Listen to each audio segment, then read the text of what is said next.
Keeping up with our motto, let learning be a joy and teaching a pleasure. So, here we are with the remote teaching and learning process to bridge the gap. Happy learning, students. Hello, students.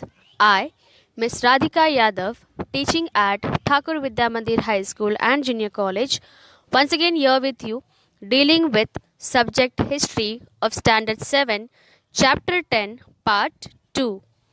So, in the previous video, Part 1, we had covered the topic first, release of Shahu Maharaj, second, coronation of Shahu Maharaj, third, Balaji Vishwanath, and fourth, Chauthai and Sardesh Mukhi rights. Now, in this video, we are going to cover the topics first, Bajirao first, second, Nizam's defeat at Palkhed, third, Malwa, fourth, Bundelkhand, fifth, the Battle of Bhopal, sixth, the defeat of Portuguese, and seventh, death of Bajirao.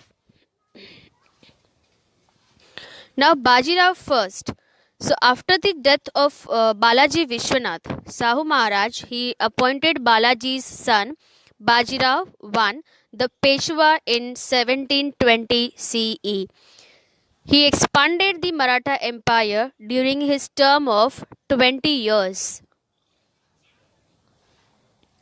Nizam's defeat at Palkhed. The Mughal Emperor Farrukhsir, he appointed Nizam ul Mulk the Subedar of Deccan. So in 1713 CE, Nizam tried to establish his separate existence at Hyderabad. So the emperor had given the Marathas the rights to recover Chauthai Sardesh Mukhi from the Mughal areas. Now what is Chauthai Sardesh Mukhi? So please pay attention. Chauthai means the 1/4 part. So Chauth and Sardesh Mukhi were two types of taxes collected in South India and particularly Maratha Empire during the medieval times. So Nizam, he was against it and he captured some parts of the Pune Pargana. So Bajirao, he decided to checkmate the Nizam and he defeated the Nizam at Palkhed, which is near Aurangabad. So the Nizam accepted the Maratha right to collect Chauthai Sardesh Mukhi. So as the Mughal power had become weak, Bajirao, he knew that there was more scope to expand the empire towards northern side, and Shahu Maharaj supported his policy. Next we have is Malwa. So Malwa in today's Madhya Pradesh was part of the Mughal Empire, and Bajirao sent Malhar Rao Holkar, Ranoji Shinde and Udaji Pawar under the leadership of his brother Chimaji Appa to Malwa, and there they strengthened the posts. Bundelkhand. Bundelkhand means some part of today's Madhya Pradesh and Uttar Pradesh. The areas around Jhansi, Panna and Sagar. So King Chhatrasal, he had established his own kingdom in Bundelkhand. So the Mughal Subedar Muhammad Khan Bangush of Allahabad, he attacked Bundelkhand and had defeated Chhatrasal, and Chhatrasal appealed to Bajirao for the help. So Bajirao took a large army and he went to the Bundelkhand and he defeated Bangush. So Chhatrasal, he honored Bajirao. This is how Marathas established their supremacy in Malwa and Bundelkhand. So, and Bajirao demanded from the emperor the office of the Subedar of Malwa. As the emperor declined this demand, so Bajirao, he marched on Delhi in 1737 CE, and the Mughals were taken by surprise. Next we have is the Battle of Bhopal. The emperor felt uneasy on account of Bajirao's Delhi expedition.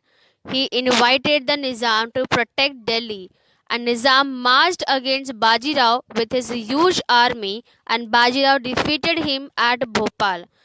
So Nizam agreed to secure the Sanad of Malwa Subedari for the Marathas from the Badshah.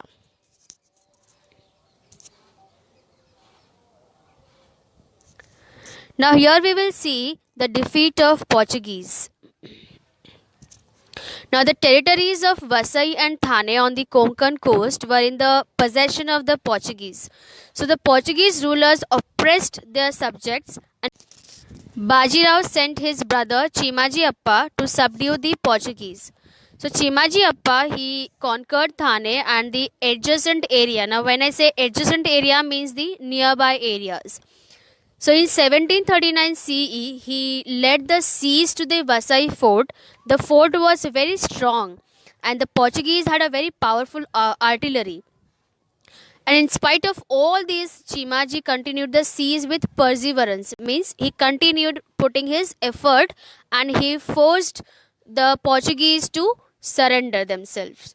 The fort of Vasai and large parts of the Portuguese territory passed into the hands of the Marathas.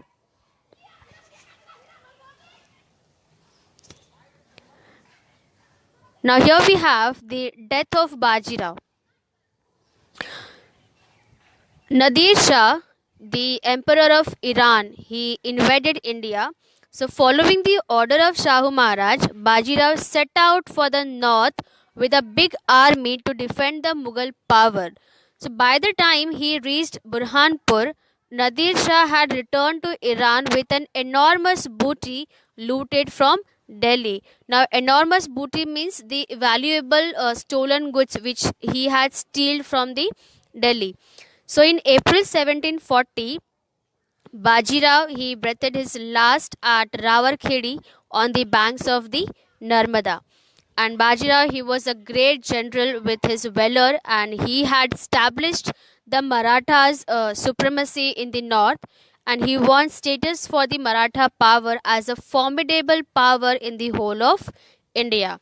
So in his time the Shinde, Holkar, Pawar, Gaikwad families they attained prominence. Thank you students.